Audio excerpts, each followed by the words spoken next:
Oke, Assalamualaikum warahmatullahi wabarakatuh. Waalaikumsalam. Assalamualaikum. Waalaikumsalam Waalaikumsalam warahmatullahi warahmatullahi wabarakatuh. Alhamdulillahirrahmanirrahim. Asyhadu an la ilaha illallah wa asyhadu anna Rasulullah sallallahu alaihi wasallam wa ala alihi washabihi amma ba'd. Yang pertama, saudara semuanya, alhamdulillah hari ini kita masih bisa bermuajahah, bertatap muka dalam keadaan sehat walafiat, tidak kurang satu apapun. Semua adalah pemberian dari Allah, senantiasa kita bersyukur kepada Allah atas segala nikmat-nikmatnya ya.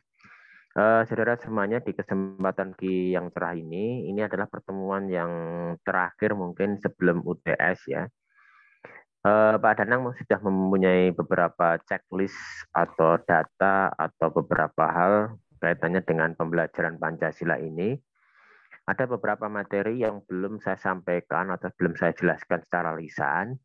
Nah, maka dari itu ini nanti saya buat menjadi dua sesi. Sesi pertama ini rekaman untuk Pancasila sebagai sistem filsafat.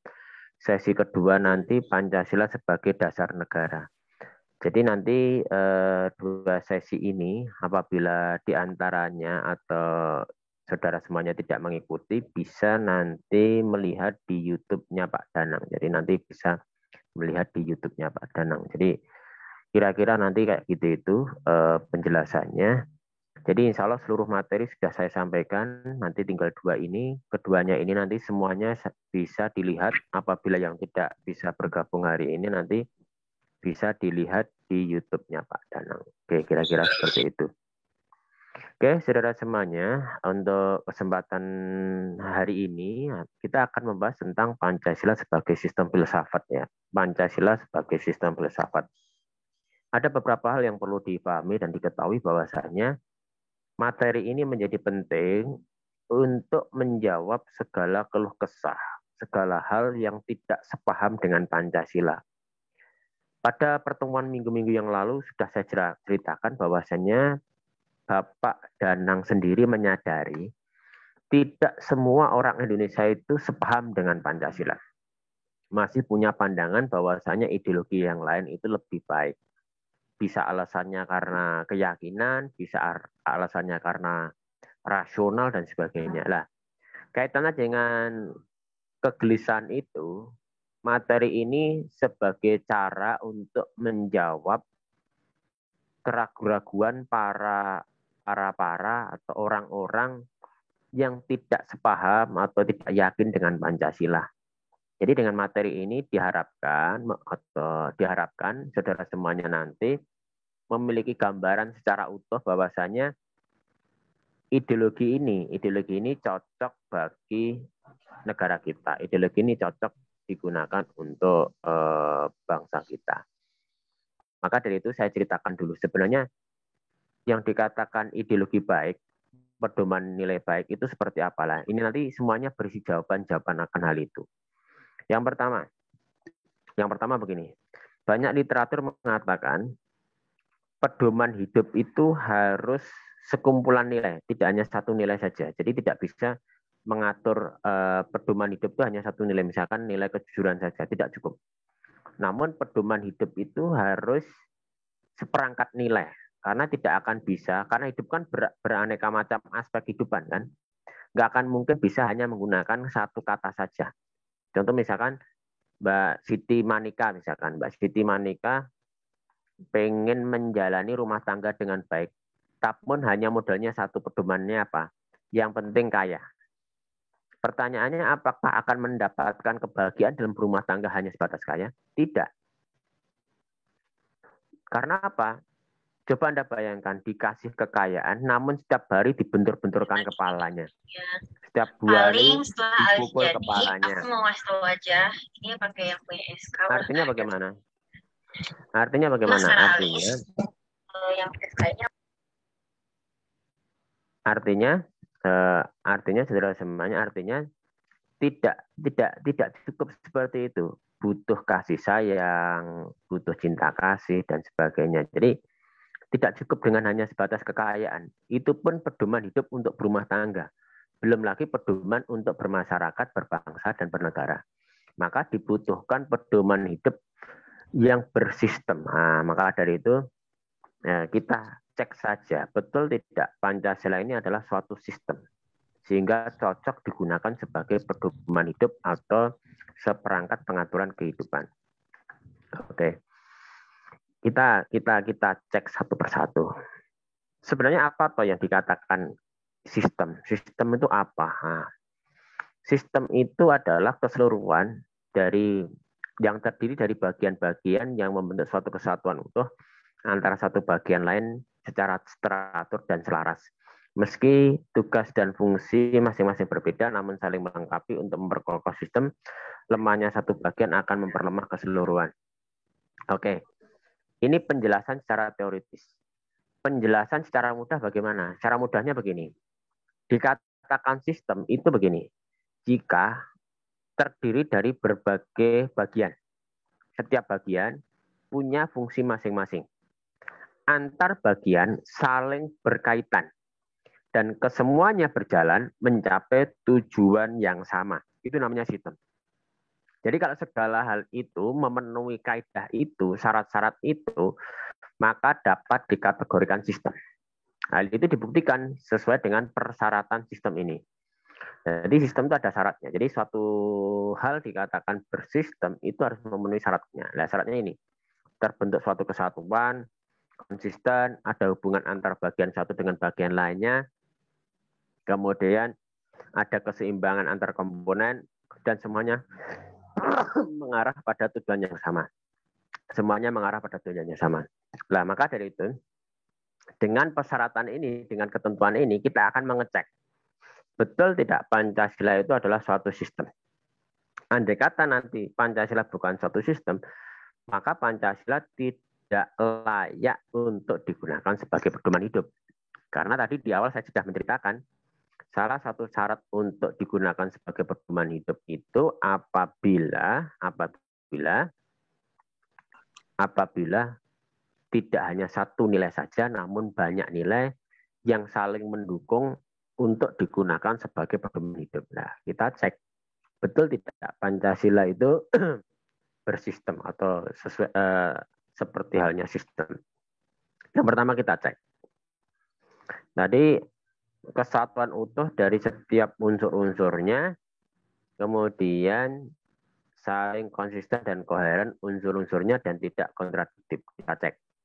Yang pertama, kesatuan kita cek satu. Yang pertama adalah sila-sila Pancasila itu bersifat kesatuan dan organis. Jadi yang pertama yang perlu Anda ketahui bahwasanya Pancasila itu atau sila-sila dalam Pancasila itu tidak ada satupun yang berdiri sendiri. Semuanya itu bersatu dalam satu kesatuan. Bersatu dalam satu kesatuan yang utuh, yang bulat, tidak berdiri sendiri atau antar satu dengan yang lainnya itu berpisah-pisah, enggak. Namun suatu kesatuan bulat, utuh, dan semuanya itu tidak dapat berdiri sendiri. Nah, nanti bisa dicek secara semuanya kesatuan itu seperti apa bentuknya. Jadi singkat kata, sebagai syarat yang pertama tadi kan, antar unsur itu harus saling berkaitan kan, utuh saling berkaitan kan, begitu syarat pertama. Betul tidak? Ya, jawabannya ini. Kelima sila Pancasila itu bulat, utuh, tidak dapat dipisahkan, dan tidak bisa berdiri sendiri. Nah, penjelasan realnya seperti ini. Penjelasan realnya ini. Makanya, saudara pernah mengenal atau mengetahui bahwasanya Pancasila itu bersifat konsisten dan koheren. Artinya apa? Sila 1, sila 2, sila 3, sila 4, sila 5, sila 6, sila kelima, itu saling berkaitan dan menentukan antara satu sila dengan sila-sila yang lainnya. Gambaran umumnya seperti ini, gambaran umumnya. Tuhan itu terdapat pada sila 1, menciptakan manusia pada sila 2, manusia butuh interaksi sehingga tercipta sila ketiga. Terus kemudian untuk mencapai tujuan itu disatukan untuk mencapai tujuan kelima. Kemudian untuk mencapai hal itu perlu dimusyawarahkan pada sila keempat. Logikanya begini, cara menjelaskannya lebih mudah lagi. Saudara semuanya pasti pernah mendengar beberapa negara itu mengizinkan pernikahan sesama jenis. Namun kenapa di Indonesia tidak diperkenankan. Apa penyebabnya? Karena itu tadi, HAM kita itu HAM yang berbeda dengan negara yang lain. Mungkin negara lain memperbolehkan pernikahan sesama jenis karena dia memiliki ideologi yang berbeda dengan negara kita. Namun di ideologi Pancasila tidak akan pernah ada.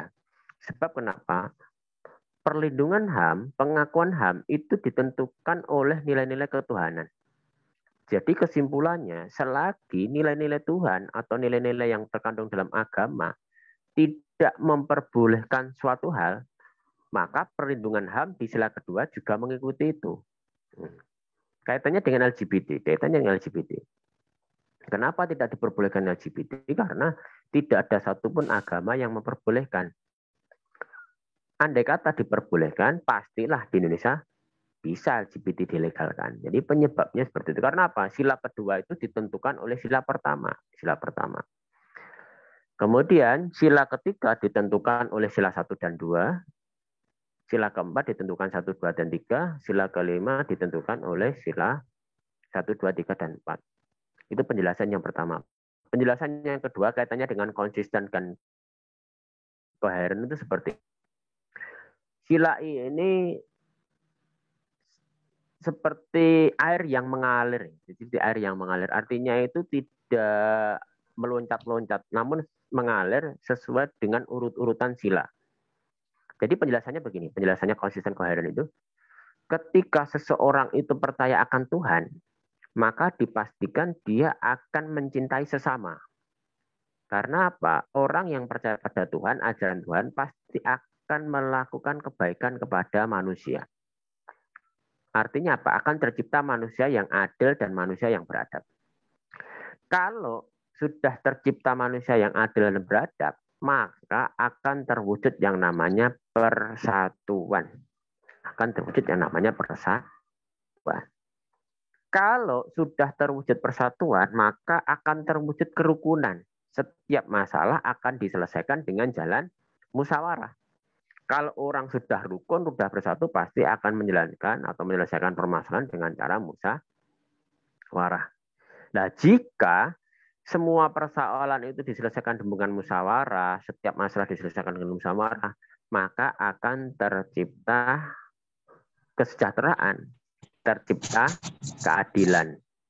Jadi kurang lebih seperti itu, akan tercipta keadilan ketika dalam pelaksanaannya didasari rasa persatuan, diselesaikan dengan musyawarah, pasti nanti endingnya akan terwujud keadilan. Nah, slide 3 dan slide 4, ini slide 3 dan slide 4, ini telah membuktikan bahwasanya Pancasila memenuhi kaidah sistem, berbentuk kesatuan utuh, bersifat konsisten dan koheren, unsurnya tidak kontradiktif. Jadi kesimpulannya, apakah Pancasila suatu sistem? Dilihat dari dua syarat ini sudah memenuhi kaidah sistem. Kita cek poin ketiga, poin keempat, dan poin kelima. Kira-kira Pancasila sistem atau tidak? Kita masuk pada slide yang kelima. Sila 1, adanya hubungan antara satu dengan lainnya. Di penjelasan di awal sudah saya ceritakan. Sila 1, 2, 3, dan 4, dan 5 itu saling berkaitan. Tidak ada satupun yang tidak berkaitan. Dan saling ketergantungan. Artinya apa? Sila pertama menentukan sila 1, sila kedua menentukan sila ketiga, sila ketiga menentukan keempat, dan menentukan yang sila kelima. Jadi tidak ada ceritanya sila 1 itu berbeda dengan sila kedua, berbeda dengan keempat. Enggak. Sama. Dan itu saling berkaitan dan berhubungan satu dengan yang lainnya. Oke. Bukti berikutnya adalah kaitannya dengan sistem, adanya kerjasama. Artinya apa? Sila-sila Pancasila itu saling mengisi, saling melengkapi secara proporsional. Artinya apa? Proporsional itu tidak jomplang. Tidak jomplang itu seimbang. Sehingga kalau kelima itu dijalankan, itu akan terbentuk satu manusia yang ideal, gitu loh. Satu manusia yang ideal. Jadi tidak hanya sekedar kuat secara spiritual, namun juga kuat secara hubungan manusia. Kuat secara melihat pada aspek keadilan. Jadi tidak hanya sebatas ini menonjol pada sisi religi saja, enggak, namun menonjol pada sisi-sisi yang lainnya. Itu penjelasannya seperti itu. Dan yang terakhir, syarat sistem tadi kan semuanya mengarah pada tujuan yang sama. Betul tidak Pancasila itu mengarah pada tujuan yang sama? Jawabannya betul. Sebab Pancasila itu kan diciptakan untuk mencapai tujuan bersama, bukan hanya sekedar rukun, namun digunakan sebagai dasar negara Indonesia. Jadi kira-kira seperti itu, saudara semuanya, kaitannya dengan Pancasila sebagai suatu sistem. Oke, saudara semuanya, bentar ya, bentar. Saya carikan dulu penjelasan berikutnya.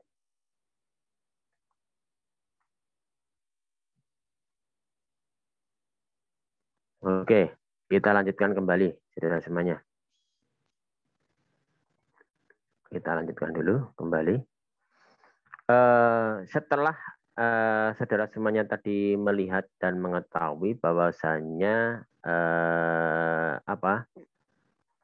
bahwasannya Pancasila itu adalah suatu sistem, maka tugas berikutnya adalah kita akan melihat atau menemukan atau mencari kembali atau menemukan kembali kaitannya dengan kebenaran Pancasila. Jadi kalau tadi sudah kita buktikan bahwasanya Pancasila itu adalah suatu sistem, sudah kita buktikan bahwasanya Pancasila itu suatu sistem, ya betul, suatu sistem. Langkah berikutnya kita akan membuktikan atau melihat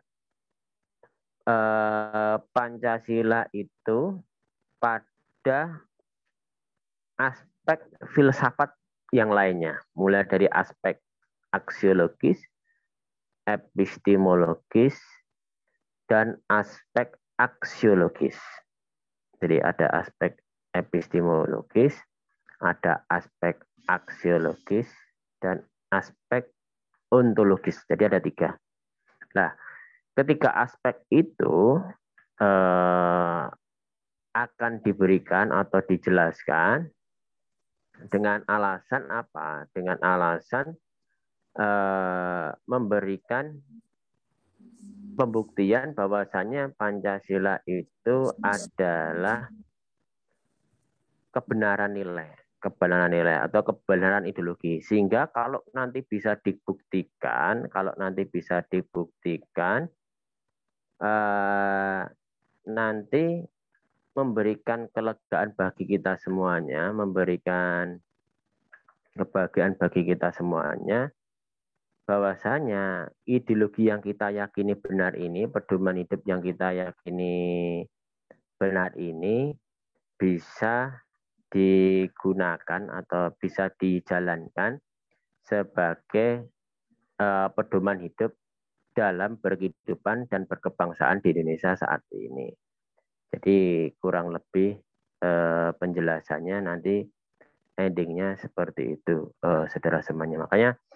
Maka dari itu pada kesempatan saat ini, pada kesempatan hari ini, saya mengajak saudara semuanya untuk membahas atau mengamati atau maksud saya melakukan penjelasan tentang Pancasila sebagai sistem filsafat. Sebelum dilanjutkan, ada pertanyaan dulu, silakan. Sebelum Pak Danang lanjutkan, ada pertanyaan dulu, saya berikan kesempatan. Silakan. Ada kaitannya dengan hal itu? Ayo silakan.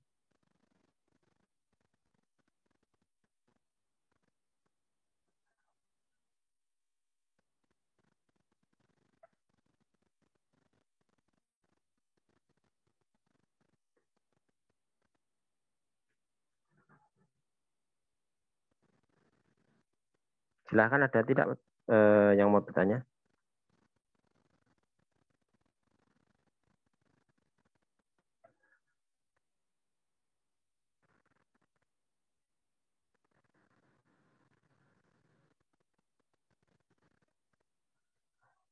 Silahkan dilanjutkan. Ada lagi pertanyaan tidak? Silahkan, ada pertanyaan? Kalau tidak ada, saya lanjutkan. Oke. Berhubung nggak ada pertanyaan, kita akan melanjutkan kembali kaitannya dengan Pancasila sebagai sistem filsafat. Di awal tadi sudah saya berikan dan saya sampaikan bahwasanya Pancasila adalah satu sistem. Sehingga ketika ada orang yang ragu bahwasanya Pancasila itu benar atau tidak, sudah ada jawabannya ya. Jawabannya adalah Pancasila satu sistem. Jadi suatu perangkat nilai yang bisa digunakan dalam berkehidupan. Kira-kira seperti itu. Nah sekarang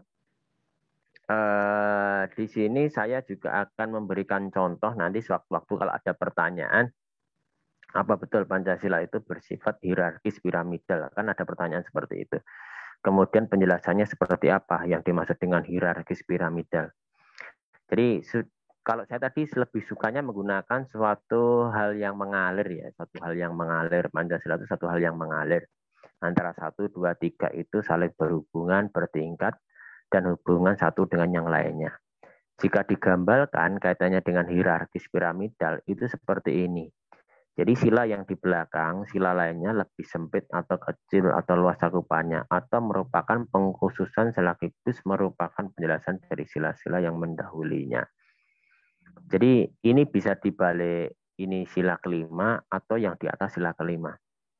Kalau yang di bawah ini sila kelima itu artinya apa?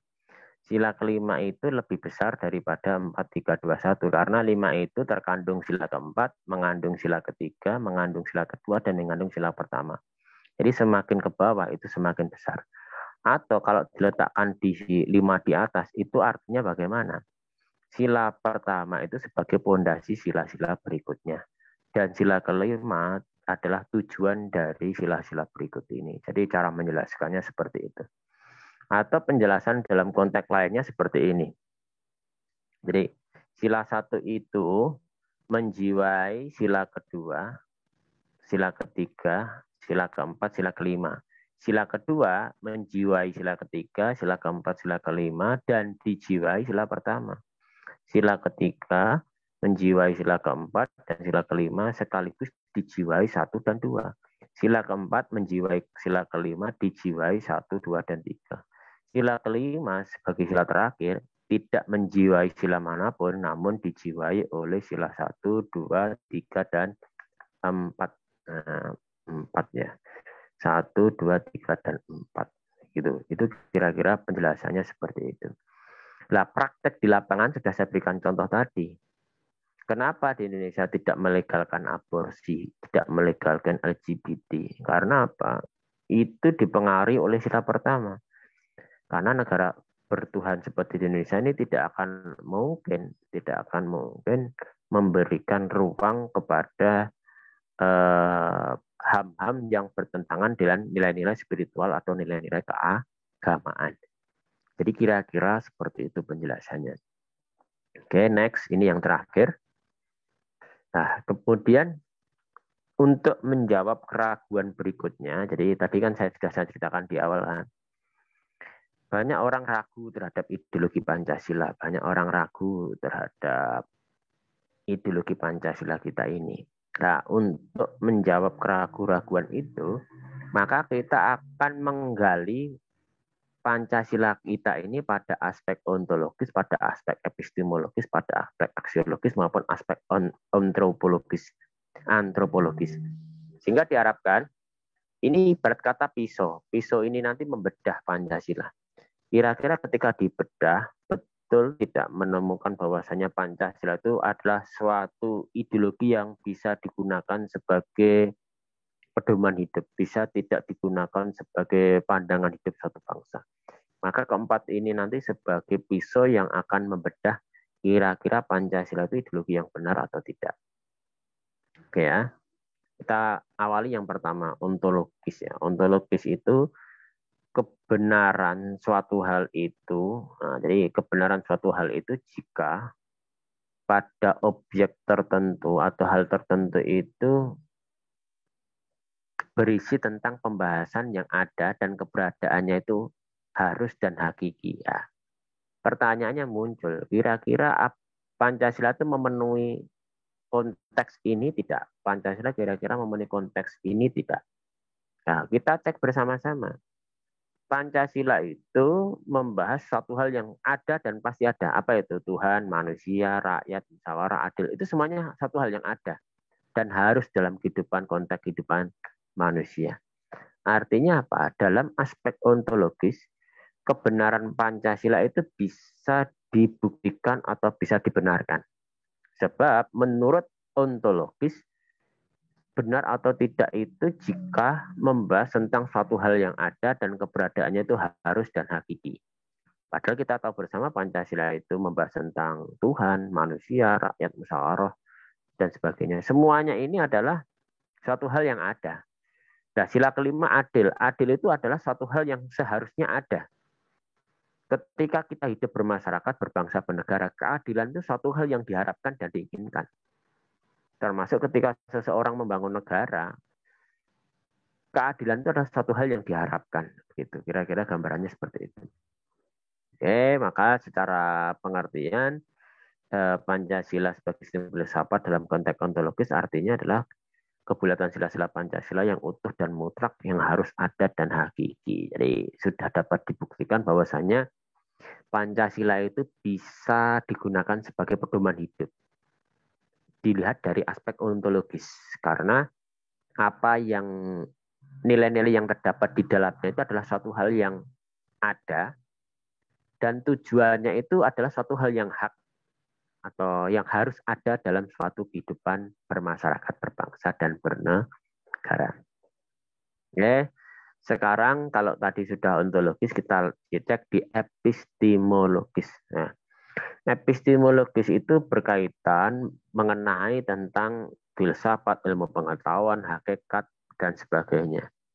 Nah, sekarang betul tidak Pancasila itu memenuhi kaidah-kaidah pengetahuan, kaidah-kaidah ilmu pengetahuan.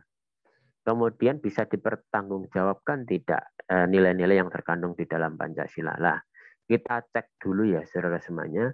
Betul tidak Pancasila itu sangat ilmiah dan bisa dipertanggungjawabkan secara ilmu pengetahuan. Kita cek satu persatu.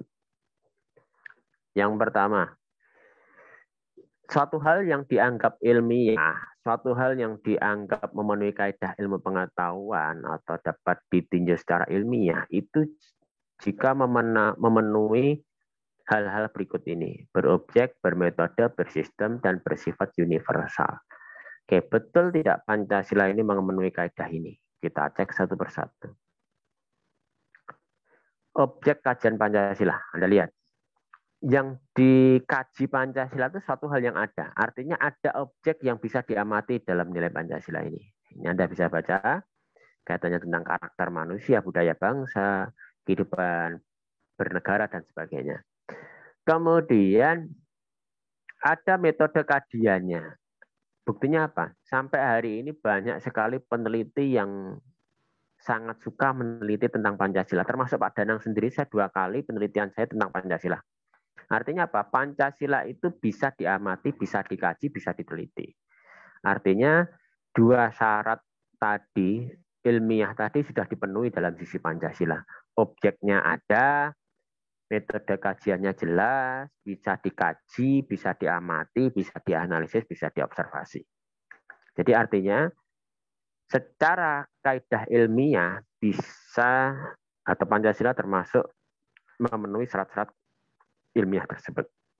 Oke ya, jadi kesimpulannya secara epistemologis itu Pancasila bisa dirumuskan dengan pendekatan ilmiah, memenuhi syarat dan dapat dikembangkan secara ilmiah, dan dibahas sesuai kaidah ilmiah dan dipertanggungjawabkan secara ilmiah.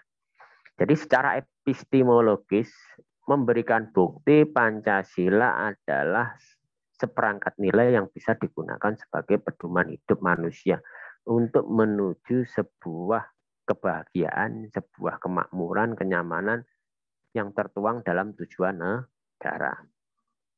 Oke, berikutnya yang aksiologis sekarang. Nah, kita akan membuktikan secara aksiologis.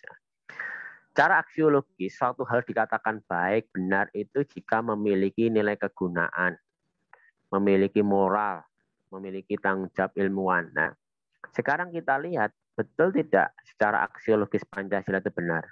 Jawabannya benar.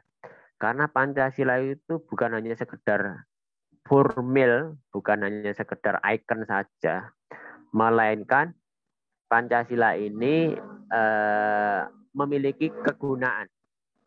Bukan hanya sekedar menyatukan bangsa, namun sebagai sumber hukum material dan kegunaan-kegunaan yang banyak sekali, termasuk spiritual bangsa, kepribadian bangsa, dan sebagainya. Artinya apa? Ketika Founding Father menciptakan dasar negara ini, tidak hanya sebatas sebagai pemenuhan unsur negara, enggak. Namun benar-benar dapat digunakan sebagai pedoman hidup berbangsa dan bernegara. Maka Pancasila sebagai simbol filsafat dalam konteks aksiologis, Pancasila ini memiliki kandungan kegunaan dan manfaat. Apa saja manfaatnya? Mempersatukan bangsa,